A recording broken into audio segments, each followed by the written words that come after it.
तो अभी तक हम सभी ने ममा की 8 मुरलियों को लगभग कंप्लीट पढ़ लिया है। आज ममा की 9वीं मुरली है जो मधुबन में उच्चारी गई। मुरली का टॉपिक है गति और सदगति। ओम शांति। मम्मा ने कहा करने वाला वो तो हो ही नहीं सकता है, इसलिए ये सभी चीजें बहुत समझने की है। सदगति दुर्गति मनुष्य के करने के लिए ये सब करने वाला अलग है। सदगति देवताओं को तो देवताएं किसको सदगति दे नहीं सकते, भले सदगति वाले हैं परंतु वो किसी को भी सदगति दे नहीं सकते। तो मम्मा की मुरली का ज्ञान का पहला बिंदु हम सभी को मिला आज कि देवी देवताएं खुद सदगति में हैं, लेकिन वो किसी को भी सदगति दे नहीं सकते। तो देने वाला कौन है? एक ही है। तो वो तो सदगति को पा रहे हैं, सदगति भोग रहे हैं जीवन मुक्त होकर के, लेकिन वो किसी को दे नहीं सकते। देंगे तो परमपिता परमात्मा, जो दुर्गति सदगति से अलग है। तो ये सभी चीजों को समझना है, इसलिए कोई देवताएं भी किसको सदगति दे नहीं सकते, तो मनुष्य की तो फिर क्या ही बात रही, और सो भी आसुरी संप्रदाय। आज के संसार के मनुष्य, जिसको कहा जाता है संसार को कलयुगी तमोप्रधान दुर्गति वाला संसार, उसी संसार के मनुष्य फिर कैसे किसी को सदगति दे सकते हैं? मम्मा ने कहा दे ही नहीं सकते। जब इस सतयुगी मनुष्य देवताएं खुद सदगति को पाए हुए हैं, वो किसी को सदगति नहीं दे सकते, यानी उस टाइम उसकी जरूरत है ही नहीं देने की, क्योंकि कोई दुर्गति वाला ही नहीं है जिसको सदगति की आवश्यकता हो। फिर आज की दुर्गति दुनिया वाले कैसे किसी को सदगति देने की दावा कर सकते हैं, क्योंकि सदगति के लिए तो फिर आदि मध्य अंत का सबका नॉलेज चाहिए। तो वो नॉलेज अभी मिलती है परमात्मा के द्वारा, और हम ब्राह्मण जानते हैं कि अभी बाप के द्वारा समझा रहे हैं, हमने समझा है। तो हम ब्राह्मण किसी को गति सदगति दे सकते हैं, परंतु हम कोई को देने वाले अभी बने हैं, जबकि बाप के द्वारा तो दाता तो एक ही हो गया ना। तो मम्मा ने कहा देने वाला एक बाप है, और बाबा से जो ज्ञान सुनते हैं वो आत्माएं भी औरों को क्या दे सकती है? गति और सदगति दे सकती है। लेकिन फिर भी मिलती तो एक से ही है ना। हम भी तो उनके द्वारा ही पाए हैं, पा करके नॉलेज को समझ करके फिर दूसरों को गति सदगति दिलवाने का मार्ग बता सकते हैं। लेकिन हमको बताने वाला भी तो वही रहा है ना, तो मुख्य तो वही हो गया ना। हम भी तो अनजाने में ही थे, ऐसे तो नहीं कहेंगे ना कि हम भी तो शूद्र से ब्राह्मण बने हैं ना। तो ये सभी चीजों को समझना है, इसलिए खाली अंधविश्वास में तो विश्वास में रह करके चलने की बात अलग होती है, बुद्धि से विवेक से समझ के चलने की बात अलग होती है। अपना अनुभव होता है, विवेक का आधार होता है, बाकी अंधविश्वास से नहीं चलना। अंधविश्वास कहाँ चलाते हैं हम? कि कलयुगी मनुष्य, कलयुगी संसार के लोग जो खुद दुर्गति को पाए हुए हैं, और वो हमसे आकर के दावा करें कि हम आपको सदगति दिलवा देंगे। तो मम्मा ने कहा विश्वास रख करके चलना अलग बात होती है, परंतु अंधविश्वास रख करके चलना ये अलग बात होती है। बाकी ऐसे नहीं है। शत शत शत शत मम्मा ने कहा ऐसा हो ही नहीं सकता है, 100% ये बात है। तो अभी ये तो समझा है कि ऐसा बाप अभी बेहद का बाप मिला है, तो ऐसे बाप से अभी पूरा पूरा वर्षा पाने का है। इसका अविनाशी वर्षा, अविनाशी बाप से अविनाशी वर्षा, यानी जिसमें अल्पकाल का कोई दुख की प्राप्ति नहीं हो सकती। मम्मा ने कहा सुख जन्मते, सुख शरीर में होते और सुख शरीर छोड़ते, सदा सुख। तो ऐसे सुख की प्राप्ति वाला जो वर्षा है ना, उसका पाने का पूरा पूरा अपना पुरुषार्थ रखना होता है। तो अभी बुद्धि में पुरुषार्थ और प्रारब्ध सभी है। तदबीर और तकदीर, तदबीर समझते हो? मम्मा ने कहा तदबीर का मतलब क्या होता है? तदबीर किसको कहते हैं? मुरलियों में सुना है ना कि तकदीर में ही नहीं तो तदबीर क्या करेंगे। तदबीर किसको कहते हैं? किसी के भाग्य में, तकदीर में सुख लिखा ही नहीं है तो सुख को पाने का वो पुरुषार्थ भी नहीं करते हैं। तदबीर कहा जाता है पुरुषार्थ को, मेहनत को। क्योंकि अगर किसी के भाग्य में, मम्मा ने कहा प्राप्ति लिखी ही, प्राप्ति की तकदीर है तो वो तदबीर समझेंगे। बाकी तदबीर होती क्या है समझते तो हो? तदबीर का मतलब होता है पुरुषार्थ और तकदीर का मतलब होता है प्रारब्ध। तो अभी दोनों को बुद्धि में अच्छी तरह से रखना है। बाकी एम तो सभी को मिली हुई है ना, क्लियर? तो हमारी एम क्या है? मम्मा ने पूछा देवी देवता लक्ष्मी नारायण, नर नारायण नारी लक्ष्मी बनना। तो ये है हमारा एम। इस एम को अचीव करने के लिए, इस एम को प्राप्त करने के लिए दो चीजें होंगी। एक तो होगा पुरुषार्थ की जानकारी कि मुझे कौन सा फॉर्म भरना है, मेरा सिलेबस क्या क्या है, फिर परीक्षा कहाँ पर देनी है, परीक्षा किस किस जगह पर हो रही है, परीक्षा का टाइम क्या है, परीक्षा के लिए कौन कौन सी क्वालिफिकेशन चाहिए, आदि आदि आदि जो भी बातें। ये होता है पुरुषार्थ। और दूसरी जानकारी एम के साथ क्या रखनी होती है? प्रारब्ध, कि कल को अगर मैं ये बन गई तो मुझे मिलेगा क्या। तो व्यक्ति जब कोई भी एम डिसाइड करता है तो उसी समय वो प्रारब्ध और पुरुषार्थ दोनों की जानकारी एक साथ ही हासिल करता है। मम्मा ने कहा आप सभी को तो एम मिली हुई है ना, तो अभी उस पर काम करना है। तो अपना काम होगा ना अभी, ऐसे तो नहीं कि हमारा काम भी वही करेगा, पुरुषार्थ भी बाबा आप ही कर लो, ऐसा तो नहीं है। योग नहीं लगता बाबा, योग भी आप ही लगवा दो, ऐसा तो नहीं कहेंगे ना। पर ऐसा कहते तो हैं ही, ऐसा कहते तो हैं ही। मम्मा ने कहा हमारा काम वो तो नहीं करेगा ना, तो हम फिर ऐसे कैसे बन जाएंगे? नहीं बनेंगे ना, हमको ही करना पड़ेगा। और करना भी हर एक को अपना अपना पड़ेगा। अंडरलाइन, ये है कर्मों की गति। अगर कोई प्राप्ति करनी है तो उसके लिए पुरुषार्थ करना पड़ेगा, और जो पुरुषार्थ करेगा उसको अपना प्रारब्ध मिलेगा। ऐसा नहीं है मैं यहाँ बैठा हूँ और कोई और कहे आप जा ही रहे हो, आपका पल्ला पकड़ के हम भी पहुंच जाएंगे, तो ऐसा नहीं हो सकता है।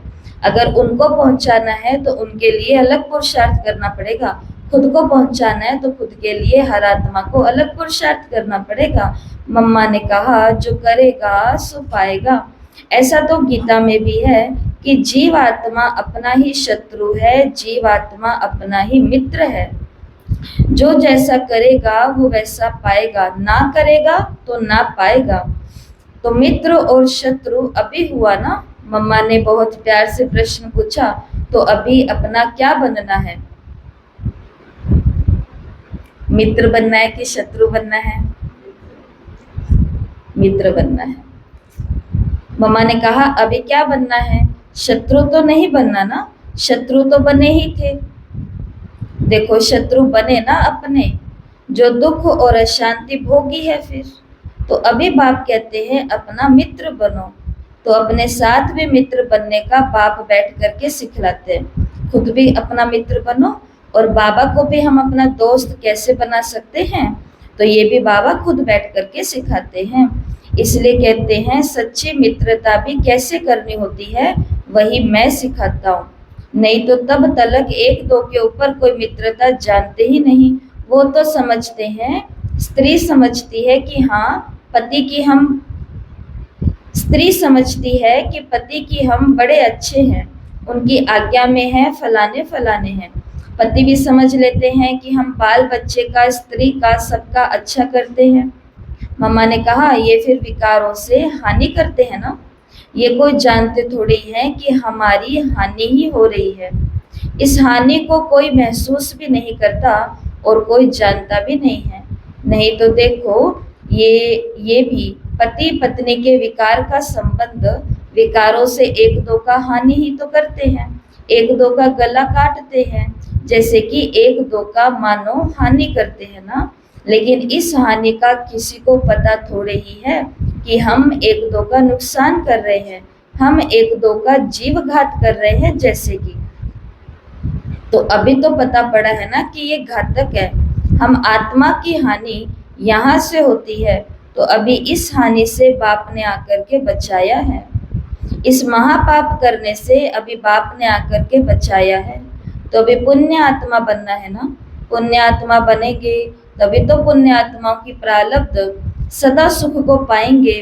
पुण्य आत्मा एक ही देवताओं को कह सकते हैं, महान आत्मा भी एक देवताओं को ही कह सकते हैं। इस टाइम कोई महान आत्मा नहीं है। नाम तो बहुत रखाते हैं, महात्मा, साधु, फलाने, पर मम्मा ने कहा महान आत्मा केवल देवताएं हैं जिनकी आत्माएं कंप्लीट है, प्योरीफाइड। उन्हीं को हक है महान आत्मा, जिनके शरीर भी पवित्र, जिनकी आत्मा भी पवित्र, तभी तो वो प्रारब्ध भोगते थे पवित्रता के बल से, तो वो कहलाते थे महान आत्मा, अगर उनको कोई कहे तो। बाकी कोई मनुष्य को इस दुनिया में अभी महान आत्मा नहीं कह सकते। महान माना जिसके ऊपर फिर कोई आत्मा महान हो ही ना। देवताओं के ऊपर कोई महान है ही नहीं ना। देवताओं के ऊपर वो तो फिर परमात्मा, वो तो परमात्मा हो गया। बाकी आत्माओं में महान तो देवताएं हैं, जिसके ऊपर फिर कोई महान मनुष्य नहीं होता।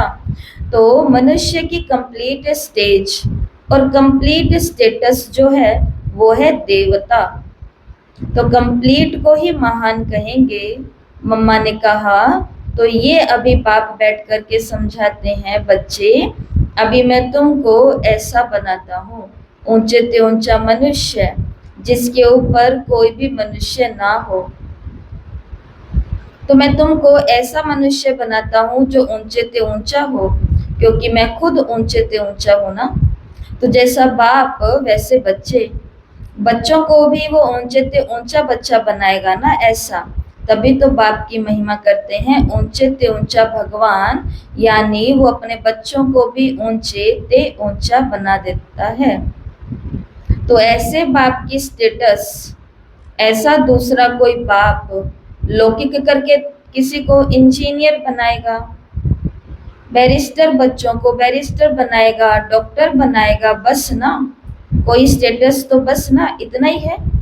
अभी ये तो अब बाप हमको क्या, राजाओं के राजा, सो भी सतयुगी महाराजा, जिनके ऊपर कोई नहीं है, जहाँ कोई दुख है ही नहीं, इधर तो बनाएगा, कोई डॉक्टर बनाएगा बच्चों को, परंतु फिर डॉक्टर को नहीं, बेचारे को कुछ हो जाएगा तो बाप भी क्या करेगा, या वो डॉक्टर भी क्या करेगा, दूसरे का इलाज करेगा। लेकिन अपना कर्म तो ऐसा है, तो फिर क्या करेगा, इलाज करते भी कोई बात ऐसी हो जाएगी तो कहेगा ना हमारी तकदीर, हमारी किस्मत, तो फिर बात किस्मत पर ही आ गई है ना। तो वो किस्मत कहाँ से ऐसी बनी।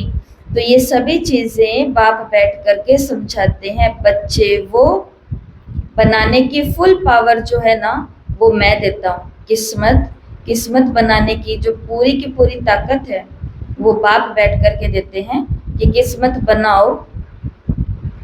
तो कैसी बना लो, फर्स्ट क्लास बना लो।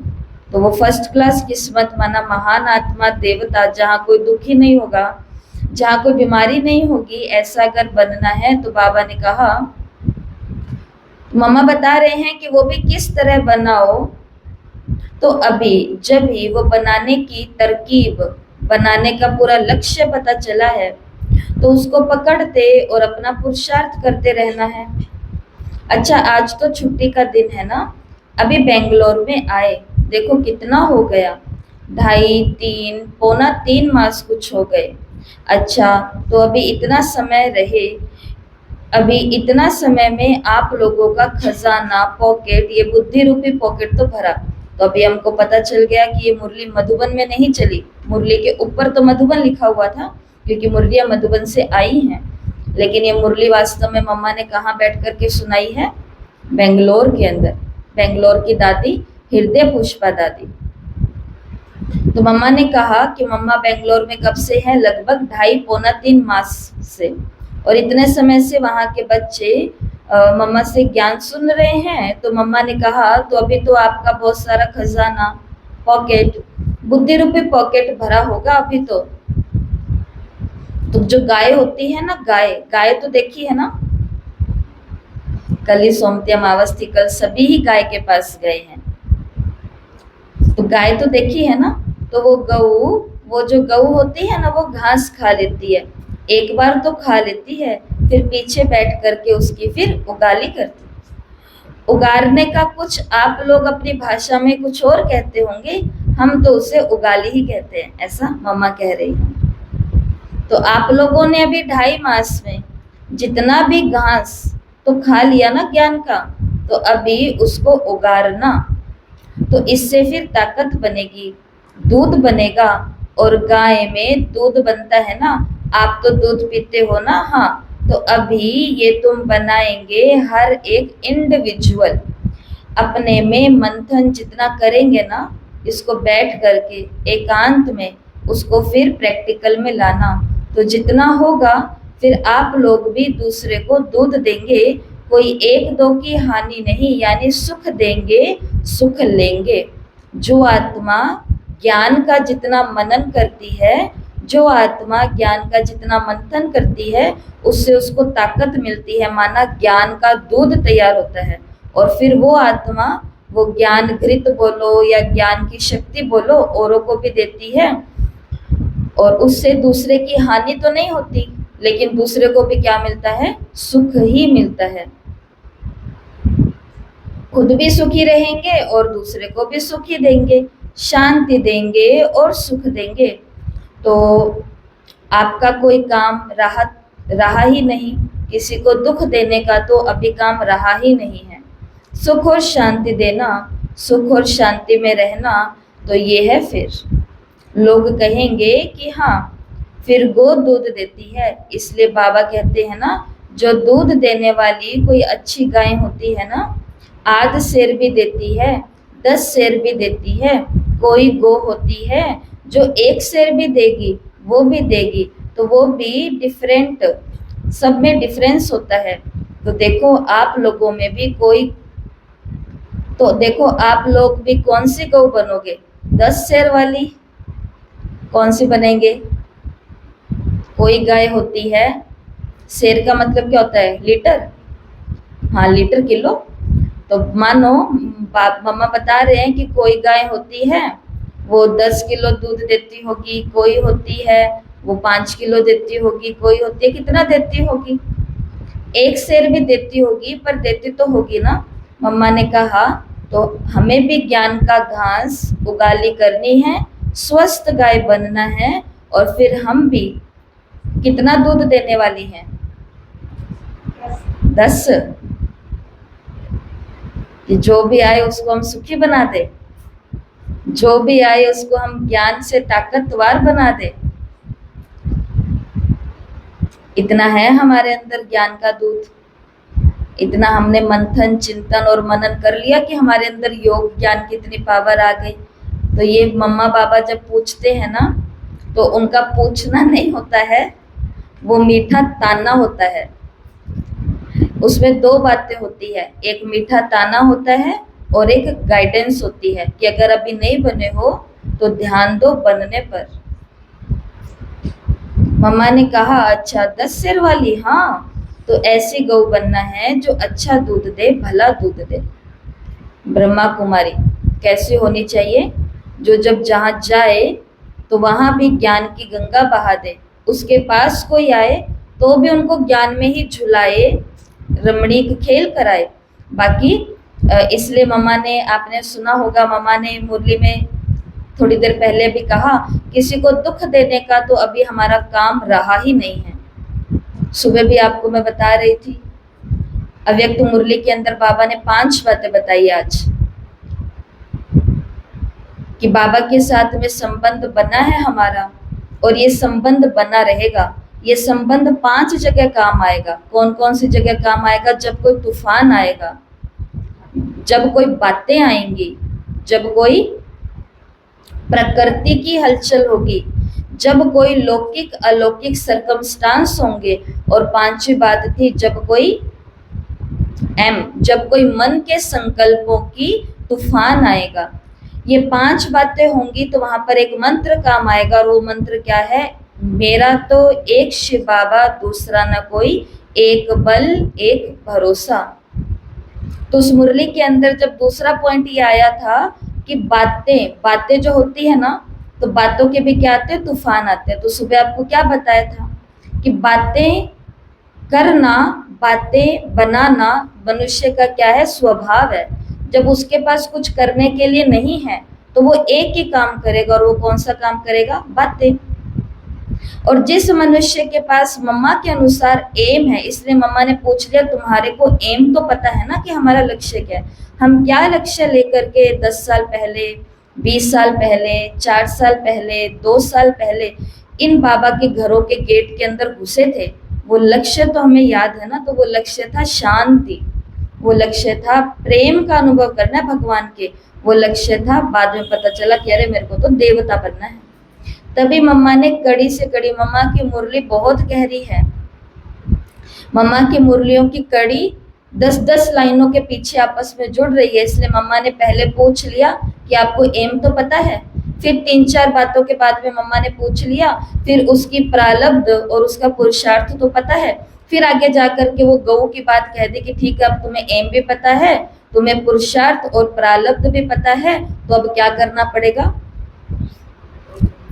अब गऊ की तरह जितना सारा ज्ञान हम इतना सारा सुन रहे हैं, सुनते जा रहे हैं, सुनते जा रहे हैं, सुनते जा रहे हैं, तो इसका अब क्या करना पड़ेगा? एकांत में पीछे जाकर बैठकर अकेले संसार से गायब, गुम होकर के इस ज्ञान का मंथन करना पड़ेगा, उगारना पड़ेगा। तो फिर हमसे एक ताकत निकलेगी जिसको कहते हैं योग का बल, रूहानी बल, और आज मम्मा ने उसे दूध का नाम दिया है। तो वो दूध जब निकलेगा तो फिर वो कईयों को क्या कर देगा? भला कर देगा, कईयों को सुख दे देगा। तो हमारा भविष्य तो हमारा जैसा भी होगा, कैसा होगा पता नहीं, अच्छा ही होगा, लेकिन वर्तमान कैसा बन जाएगा? लोग कहते हैं आपने आगे जाके देखा है क्या सत्युग आएगा? हमने कहा कि नहीं देखा, कुछ नहीं देखा हमने तो, लेकिन अपना वर्तमान देख रहे हैं तो लग रहा है कि भविष्य फिर सत्युग के जैसा सुख वाला ही होगा। इसलिए मम्मा ने यहाँ पर कह दिया कि अब किसी को भी दुख देने वाला तो काम हमारा बंद हो ही चुका है। अब तो एक ही धंधा चालू है, और वो कौन सा है? सुख देना है, शांति देना है, सुख लेना है, शांति लेनी है। लेकिन उसके लिए क्या करना पड़ेगा? अपने आप को देखना पड़ेगा। मैं स्वस्थ गाय हूँ, हेल्दी काउ। तो देखो आप लोगों को कौन सी गऊ बनना है? 10 शेर वाली ना? हाँ, तो ऐसी गऊ बनना जो अच्छा दूध दे, भला दूध दे। जो जैसी जैसी होगी गऊ तो उसको फिर महारथी गऊ कहेंगे, जो जैसी होगी उसको फिर वैसा ही कहेंगे ना। जो कम देगी उसको क्या कहेंगे? घोड़े सवार कहेंगे, नंबर नीचे नीचे। इसलिए अब बनना है तो अच्छी भटानी गऊ अच्छी तरह से बनना है। जैसे हर एक इलाके की एक अपनी गाय होती है ना, तो कहते हैं कि भाई इस गाय का दूध सबसे बढ़िया होता है, इस गाय का दूध बढ़िया होता है। तो मम्मा ने भी कहा कि बननी है तो अच्छी गाय बननी है, खुद भी हरी भरी रहे और दूसरों को भी हरा भरा रखे, बिजी पुरुषार्थ के अंदर। आज सुबह भी मैंने सबको साकार मुरली में कहा था, क्योंकि मुरली के अंदर बाबा ने शिकायत करी थी कि बच्चे की शिकायत करी थी कि बच्चा बाबा को कह रहा है कि बाबा सब कुछ तो ठीक है पर मैं आपकी याद भूल जाता हूँ, है ना, तीसरे पन्ने पर कि बाबा मैं आपकी याद भूल जाता हूँ। तो उसके लिए तो बाबा ने अलग राय दी थी, पर हमने मुरली के अंदर क्या बात करी थी? पाठशाला के बच्चों के लिए यही बातें करी थी ना, सभी विद्यार्थियों के लिए, कि इस क्लास का एक भी स्टूडेंट बाबा को ये नहीं कह सकता कि बाबा मैं आपको याद करना भूल जाता हूँ, क्योंकि हमारा तो शेड्यूल इतना टाइट है। 3 मुरलियों का होमवर्क, 2 मुरलियों का टेस्ट, रात को 9 से 9:30 बजे फिर रिवीजन, 4 बार मुरली हो रही है, 2 बारी टेस्ट हो रहे हैं, 3-3 बारी होमवर्क मिल रहे हैं, इतना ज्यादा काम मिलने के बाद भी पाठशाला हाउसिंग बोर्ड वाले ये बात बोले कि बाबा पता नहीं मैं योग्य नहीं लग रहा, तो हमें खुद के साथ में बड़ा सारा प्रश्नवाचक चिन्ह लगा करके बैठ जाना चाहिए कि अब ऐसा बाबा हमें कौन सी पालना दे दे जिसके साथ में फिर हमारी याद जुड़ जाए। इतना जबरदस्त पढ़ाई होने के बाद भी ऐसा नहीं बोल सकते। इसलिए मम्मा ने कहा कि कैसी गाय बनना है, जो खुद भी हरी भरी रहे, तंदुरुस्त, ताजा, स्वस्थ, और दूसरों को भी कैसा बना दे, हरा भरा बना दे। तो ऐसा हरा भरा बनाने का अपना पुरुषार्थ अच्छे से रखना और ऐसे फिर सेवाओं में लगे रहने का भी प्रयत्न करना। अभी देखो बेंगलोर को, अभी तो एक कोने में हो, जैसे कि अभी तो बेंगलोर को भी पता नहीं, कभी कभी ऐसे भी आते बेचारे, उनको पता ही नहीं कि कोई ब्रह्मा कुमारी आश्रम भी है। तो अभी बेंगलोर में ये बात फैली नहीं है, तो अभी आप लोगों को ऐसी सर्विस करनी है कि कम से कम बेंगलोर निवासियों को इस चीज का अच्छी तरह से परिचय तो देना है ना। भले कोई गाली दे, भले कोई इंसल्ट करे, भले कोई कुछ भी कहे, उसमें अपना देह अभिमान नहीं रखना, क्योंकि देह अभिमान को संभालते रह गए ना, वो आत्मा कभी भी सेवा का शब्द फिर उनके लिए नहीं है। क्योंकि जैसा कि मैंने आपको बता ही दिया कि बाबा ने कह दिया है कि हाँ बातें तो सुननी पड़ेगी, बातों के तूफान आएंगे, तो दिमाग में याद रखो बातें वही करता है जिसके पास कुछ करने को नहीं है। इसलिए उनको वो बातें पता है जो बातें ब्रह्मा कुमारी बनने के बाद हमें आज तक नहीं पता। हमने सुना ओम शांति में ऐसा होता है, हम उनको कहते हैं आपने सुना ऐसा होता है, पर हम तो ओम शांति में जी रहे हैं इतने सालों से, हमने तो ऐसा यहाँ पे कुछ भी।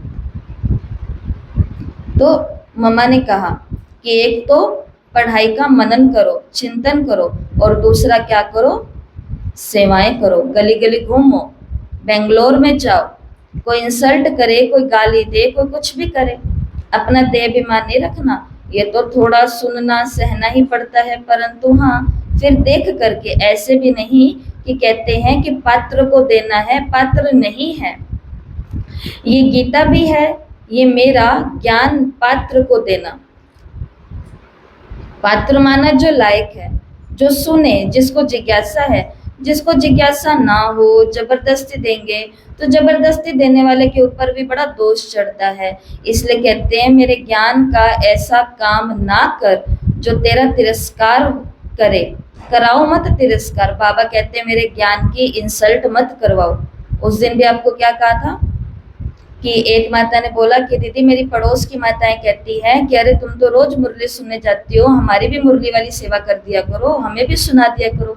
तो कहते दीदी इसलिए मैं रोज शाम को उनको लेकर के बैठ जाती हूँ और उनको रात शाम को मुरली पढ़ करके सुना देती हूँ। मैंने कहा अच्छा कहाँ पे? तो कहते कि दीदी बस गली के आगे बैठ जाते हैं, घर के आगे, और उनको बैठ करके मुरली सुना देती हूँ। फिर उनको बोला बंद करो ये, उनको बोला मुरली के लिए भी क्या बोल दिया, बंद कर दो इसे। हम नहीं बोला कि ये बंद करो मुरली। अभी कोई शास्त्र वाली किताब होती है, माना कोई शास्त्र है, गीता है, भागवत है, रामचरितमानस है, रामायण है, कुछ भी है, या बाइबल है, या ग्रंथ साहिब है, उसको ऐसे थल्ली पर, नाली के ऊपर, गली में बैठ करके कभी भी शुरू कर देंगे। सामने वाला नहाया धोया है, सामने वाला शुद्ध पवित्र है, हम कहाँ बैठे हैं? बाबा यही बात ही कर रहे हैं कि जो इन ज्ञान की बातों को समझते नहीं हैं, या जो बोझ वाला महसूस करते हैं, या जो बाद में हमारी हंसी उड़ाने वाले हैं। तो मम्मा ने कहा और बाबा भी कहते हैं कि ज्ञान की क्या रखो, इज्जत रखो ज्ञान के लिए। फिर उनको बोला कि ज्यादा उनको कहती दीदी पर उनको तो मुरली सुनने की बहुत इच्छा है। तो हमने कहा जिसको मुरली सुनने की बहुत इच्छा है ना, वो सामने बैठे भी हो ही नहीं सकता कि आए ना। जिसको इच्छा है उसके लिए घर खुला है, आओ बैठो और सुनो। तो जो चीज हम बाहर बैठ करके सुन सकते हैं वो हम मुरली के स्थान पर क्यों नहीं सुन पा रहे हैं? कोई कारण तो होगा ना, अंदर की कोई अपवित्रता होगी ना जो मेरे को अंदर आने नहीं दे रही है। इसके लिए स्कूल, पढ़ाई और पढ़ाने वाला तीनों का तिरस्कार नहीं होना चाहिए, ऐसा बाबा ने कहा। मत कराओ तिरस्कार। हाँ, कोई अगर करते हो या अनायास कुछ हो जाता है वो बात अलग है, जानबूझ के हमने कोई डिससर्विस नहीं की, लेकिन हमसे हो गई, वो बात अलग है। लेकिन ऐसा नहीं कि जानबूझ करके ऐसा कुछ कर दो, ऐसे से डिस्कस करो या कुछ उसमें फॉल्ट हो तो तुम्हारा भी समय जाएगा। मामा ने कहा ऐसा नहीं करना, कोशिश, बाकी हाँ कोशिश रखनी है कि अपना जो फर्ज है, जो चीज हमारे पास है, वो दूसरों को मालूम होनी चाहिए। नहीं तो टाइम आएगा ऐसा जो कहेंगे आप लोगों को, अरे आप लोगों को मालूम था, तो आपने हमारे देश, आप हमारे देश के हो, हमारी जात के हो, आप हमारे ही लोग हो, तो फिर हमें क्यों नहीं बताया कि परमात्मा आया है और ये देखो विनाश होने वाला है। मम्मा ने कहा ये बातें ऐसी हैं, आप लोगों ने हमें क्यों नहीं सूचना दी पहले, तो फिर वो आपके ऊपर दोष लगा देंगे। जिसे बाबा अपनी भाषा में क्या कहते हैं, वो हमें क्या देंगे लास्ट में, उल्हाना देंगे। उस दिन भी आपको बताया ना कि वो लोग कहते हैं कि आपने तुमको ऐसे ही कहा था कि सत्संग होता है वहां पर, ज्ञान की अच्छी अच्छी बातें सुनाते हैं वहां पर, आपने हमें ऐसे बताया ही नहीं कि भगवान आया हुआ है। हमें बताते तो हम भी चलते, हम भी एक बार ही हमें जबरदस्ती ले जाते, एक बार ही हमें दिखा लाते। तो ऐसा, इसलिए मम्मा ने कहा एक तो पढ़ाई का मंथन मनन करने वाली गऊ बनो, महारथी गऊ बनो, हेल्दी हरी भरी गऊ बनो, और दूसरा क्या करो, सेवा। अब जो सेवा और जो पढ़ाई, याद और पढ़ाई और सेवा के अंदर बिजी रहेगा, उसके बाद टाइम, उसके पास टाइम है किसी को दुख देने या दुखी होने का, दुखी होने का भी टाइम नहीं है। एक भाई से इंटरव्यू लिया गया जो कि बहुत ऊंची हस्ती है, तो इंटरव्यू में उससे पूछा गया कि जब लोग आपकी निंदा करते हैं तो आपको कैसा लगता है, लोग आपको क्रिटिसाइज करते हैं तो आपको कैसा लगता है। तो वो कहता है मेरे को पता ही नहीं कि कौन लोग मेरा क्रिटिसाइज कर रहे हैं, मेरी आलोचना कौन कर रहे हैं, ये सच में मुझे पता ही नहीं है। आपने प्रश्न पूछ लिया तो मुझे पता चल गया कि लोग मेरी आलोचना करते होंगे। तो वो कहता है कि फिर आगे से वो व्यक्ति बोलता है जिसका इंटरव्यू लिया जा रहा है, तो वो भाई बोलता है आगे से कि मेरे पास ना उन लोगों को सुनने का टाइम है जो मेरी तारीफ कर रहे हैं, ना मेरे पास उन लोगों को सुनने का टाइम है जो मेरी आलोचना या क्रिटिसाइज कर रहे हैं। मुझे बस एक ही चीज करनी होती है और वो है मुझे मेरा काम करना है। और लास्ट में किसी दिन ऐसा दिन आएगा जिस दिन मेरे माँ बाप मेरे आगे खड़े होंगे और मैं मेरे मम्मी पापा से पूछूंगा कि आपको मेरे ऊपर प्राउड है क्या, नाज है क्या। मेरे मम्मी पापा ने जिस दिन ये बोल दिया ना कि हाँ बेटा मुझे तुम्हारे ऊपर नाज है, उस दिन मेरा ये करा हुआ काम, कमाया हुआ नाम, कमाया हुआ पैसा, सक्सेस सब मेरा सफल हो जाएगा। बाकी जो लोग मेरे लिए ताली बजा रहे हैं मुझे उनसे भी फर्क नहीं पड़ता, क्योंकि उनके कारण मैं ऊपर नहीं जा रहा। और जो लोग मुझे क्रिटिसाइज कर रहे हैं मुझे उनसे भी फर्क नहीं पड़ता, क्योंकि उनके क्रिटिसाइज करने से मैं नीचे भी नहीं जा रहा, मैं ऊपर या नीचे हो रहा हूँ मेरे काम के कारण। और मुझे बस वो दो चेहरे दिखाई देते हैं। हमें भी दो ही चेहरे दिखाई देने चाहिए, मम्मा और बाबा, बाप दादा और मम्मा, हमें भी ये दो ही चेहरे दिखाई देने चाहिए कि हम सेवाएं क्या कर रहे हैं, यही हमसे जवाब मांग रहे हैं। हम पढ़ाई क्या कर रहे हैं, पुरुषार्थ क्या कर रहे हैं, ये दो ही जवाब मांगते हैं मुरली में, और कोई नहीं मांगेगा हमसे जवाब। तो मम्मा ने कहा फिर वो आपके ऊपर दोष लगा देंगे। वो एक कथा भी है ना एक ऋषि का, तो सबको निमंत्रण मिला था, वो एक भागवत में है। फिर एक ऋषि का पता नहीं चला था, पीछे जब ये हुआ तब उसने कहा क्यों, हमें क्यों नहीं निमंत्रण मिला, हमें क्यों नहीं बुलाया गया। तो ऐसा ही है ना कि पीछे भाई कोई उल्हाना ना मिल जाए, फिर ऐसा कहेगा कि हमें क्यों नहीं पता दिया कि परमात्मा आया है और अभी ये टाइम विनाश का है। मम्मा ये बातें आज क्यों सुना रही है, क्योंकि मुरली का टाइटल, मुरली की शुरुआत कहाँ से हुई थी कि सदगति करने वाला एक ही है या उसके अलावा तुम बनते हो, क्योंकि तुम सबको गति और सदगति का रास्ता बताते हो।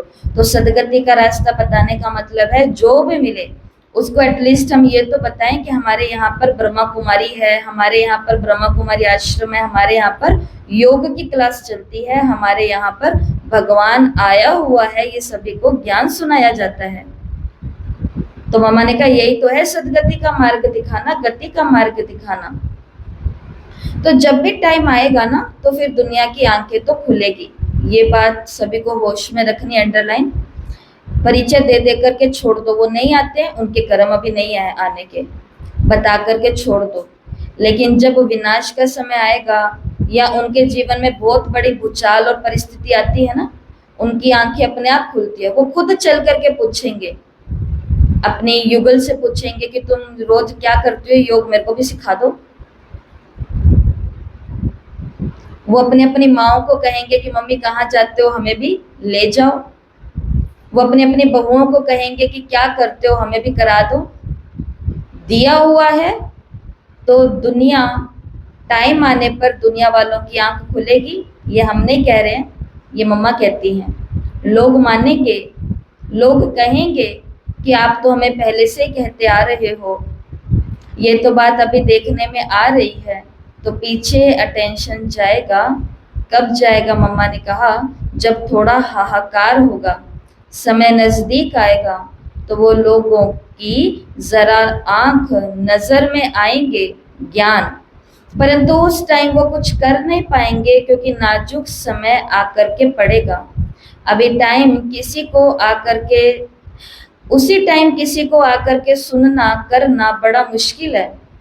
क्योंकि देखो, जब भी कोई हाल देखो ना, अभी कोई इन चीजों पर घमसान हुआ, मारामारी हुई, कौन कोई घर से निकले? जब भी पाकिस्तान और इसका हुआ था ना, तो कोई घर से निकल सकते थे क्या? हालात इतने बुरी थी। उस समय उनको याद आ रहा होगा कि हमारे यहाँ सफेद कपड़े वाले पाक व्यक्ति रहते हैं, हम जाएं उनसे ज्ञान सुने शांति का। लेकिन उस समय कोई निकल सकता था क्या? नहीं निकल सकते थे। तो जब कोई ऐसी हालात होती है ना, तो बड़ा मुश्किल हो जाता है। तो ये सभी चीजें हैं जो जिस टाइम कुछ होगा उस टाइम वो कुछ कर नहीं सकेंगे। करना है तो पहले ही करना है। इसलिए बाप कहते हैं बच्चे, यही टाइम है आप लोगों का, जो भी तरह से इस ज्ञान को ले सकते हैं उनको दे दो। देखो, हम भी इधर बेंगलोर तक पहुंच सकते हैं, नहीं तो ऐसा समय आएगा हम तो क्या मुरली भी नहीं आ सकेगी, पोस्ट बंद हो जाएगी। मम्मा ने कहा अभी समय है, इसलिए मम्मा भी पहुंच गई मधुबन, बेंगलोर। एक समय ऐसा आएगा कि मम्मा ने कहा हम तो क्या आएंगे, नहीं आएंगे, समय ऐसा आ जाएगा कि मुरलियां भी आनी बंद हो जाएगी। और ये समय आया था, कोविड के अंदर ये समय आया था। हर 15 दिन के बाद में मुरलियां पोस्ट होती थी, मधुबन से होती है। लेकिन उस समय सभी सेवा केंद्रों पर और गीता पाठशालाओं पर मुरली आनी बंद हो गई थी। कारण क्योंकि कोविड हो भी किससे रहा था? किसी भी चीज को टच करने से। तो मुरलियां पोस्ट के द्वारा आनी ही बंद हो गई थी। तो इसके लिए ये भी समय तो आते ही हैं। तो वो ट्रेलर तो बीच बीच में सब देख ही लेते हैं। मम्मा ने कहा कोई टाइम ऐसे भी नाजुक पड़ जाते हैं जो रास्ते, रेलवे, पोस्ट सब बंद हो जाते हैं। तो ये भी फिर उसका भी ना मिलेगा मुरली, तो ऐसे नहीं कि अवस्था ही खराब हो जाएगी। अभी ये नहीं है, ऐसे नहीं, कच्ची अवस्था इतनी मजबूत रखनी है कि कैसा भी समय आए तो ऐसी धारणाएं हमें बनानी है, ऐसी धारणाएं हमारी बने रहे। तो सभी आप देखो, इन एडवांस इन बातों को आपको समझाया जा रहा है। इसलिए क्यों कहा जाता है क्लास में आओ तो साथ में कॉपी पेन लेकर के आओ। क्लास में बैठ करके नहीं लिखा जाता तो घर के अंदर बैठ करके अपने नोट्स बनाओ मुरली के कारण। क्योंकि पोस्ट आनी बंद हो जाएगी, सेंटर बंद हो जाएंगे, मधुबन आने जाने बंद हो जाएंगे। उस समय अभी की जो धारणा थी ना कि मेरी धारणा है मैं मुरली सुनती हूँ और लिखती हूँ, मुरली सुनती हूँ और लिखती हूँ, ये कहना जिन्होंने माना है ना, उन्होंने अपने पास क्या तैयार कर लिए होंगे? खुद के शास्त्र तैयार कर लिए होंगे, खुद के हाथ से लिखे हुए। लास्ट में उनको क्या काम आएंगे? उस समय वही काम आएंगे। इसलिए मम्मा ने कहा अभी आपको पहले से इन एडवांस ये बातें समझाई जा रही हैं, तो इन बातों की धारणा करो कि ऐसे ऐसे समय आने का है। तो आप लोगों को मुरली नहीं मिलेगी, कितने कितने रोज नहीं मिलेगी। और हाँ ये सब होगा, इसलिए आप लोगों को पहले ही बता देते हैं। ऐसे नहीं कि मुरली ना मिले, आप क्लास में ना आ सको, कोई कारणवश तो ऐसी अवस्था एकदम, वो तो हो गया सोडा वाटर, तो वो बतलाया ना सोडा वाटर, जो सोडा चढ़ती है और फिर फिश हो जाती है। ऐसा पुरुषार्थ तो थोड़ी ना करना है हमको कि एकदम जोश आ जाए, अब से मुझे ये करना है और फिर टाइम टाइम फिक्स हो जाए, ऐसा नहीं करना मम्मा ने कहा। फिर एकदम ठंडी हो जाती है, ऐसा तो नहीं होना चाहिए ना, नहीं। तो उसको कहेंगे सोडा वाटर वाला। जोश था एकदम, वैराग था शमशानी वाला, मसानी वाला। मसाना तो समझते हो ना, शमशान को कहते हैं ना। जब ये शमशान में जाते हैं तो थोड़ा वैराग आता है कि भाई क्या हुआ, कैसे मर गया, क्या हुआ, थोड़ा सा वैराग्य है। अभी कुछ करेंगे, हम भी कुछ करेंगे। कुछ मसाने से बाहर आते हैं और बस वहीं की वहीं रह जाती है, खुद खत्म हो जाते हैं। वैराग ऐसा नहीं चाहिए। ऊंची स्टेज प्राप्त करनी है, ऊंचा स्टेटस प्राप्त करना है, तो इस ज्ञान मार्ग में मम्मा ने कहा हमको सोडा वाटर वाला नहीं चाहिए अवस्था, और वैराग भी शमशानी वाला नहीं चाहिए कि थोड़े समय के लिए हो और फिर थोड़ा समय बाद सोडा वाटर हो जाए। नहीं, इसको स्थायी बनाओ। जो कुछ करते हो ना वो करते रहना है। यहाँ पर मुरली पूरी कर रहे हैं एक धारणा के साथ में। मम्मा का ये लास्ट महावाक्य बहुत डीप जाने वाला महावाक्य है। अगर आपको समझ आया है, फिर से रिपीट करती हूँ, इसको स्थायी बनाना है। जो कुछ करते हो वो करते रहना है। पुरुषार्थ ऐसा नहीं कि अब से मैं रोज मुरली सुनूंगी, अब से मैं रोज अमृत वेला करूंगी, अब से मैं रोज सेवा करूंगी। कितने दिन करूंगी? 1 दिन, 2 दिन, 3 दिन, उसके बाद में फिर कोई तूफान आ गया, फिर कोई पेपर आ गया, फिर कोई बात आ गई, फिर कुछ हो गया। मम्मा ने कहा जो पुरुषार्थ, तीव्र पुरुषार्थ किसको कहा मम्मा ने? कि जो कर रहे हो ना उसको बस कंटिन्यू रखो, स्थायी रखो, इतना भी काफी है। गलानी कब होती है हमको? गलानी कब होती है हमको? क्यों? हम इतना अच्छे हैं बाबा के बच्चे, हम किसी को तकलीफ नहीं देते, हम किसी को दुख नहीं देते, हम तो बल्कि चलते फिरते भी लोगों का अच्छा ही करने का सोचते हैं। लेकिन फिर भी बाबा के इस चित्र के आगे बैठते हैं तो फिर हमारे अंदर से ये बात, कईयों के अंदर से क्यों गलानी निकलती है हमारे अंदर से कि बाबा मैं ये नहीं, बाबा मैं वो नहीं, वो नहीं। वो किस लिए निकल रही है? कोई कहीं पर जाकर के तीर नहीं मारे मैंने इसलिए नहीं निकल रही, वो इसलिए नहीं निकल रही कि जो मेरा रूटीन का पुरुषार्थ है मैं वो भी नहीं कर पा रही हूँ। गलानी इसलिए तो होती है ना। तो गलानी में जाने से कुछ नहीं होगा, इसलिए मम्मा ने कहा वैराग थोड़ा टाइम का नहीं चाहिए, सोडा वाटर वाला नहीं चाहिए, अपन को कौन सा चाहिए? स्थायी। जो भी पुरुषार्थ करूं एटलीस्ट उस पुरुषार्थ में कंटिन्यू बनी रहूं। ठीक है, बाकी ये मुरली हम कल सुनेंगे, पेज नंबर 161 161। अच्छा, ओम शांति।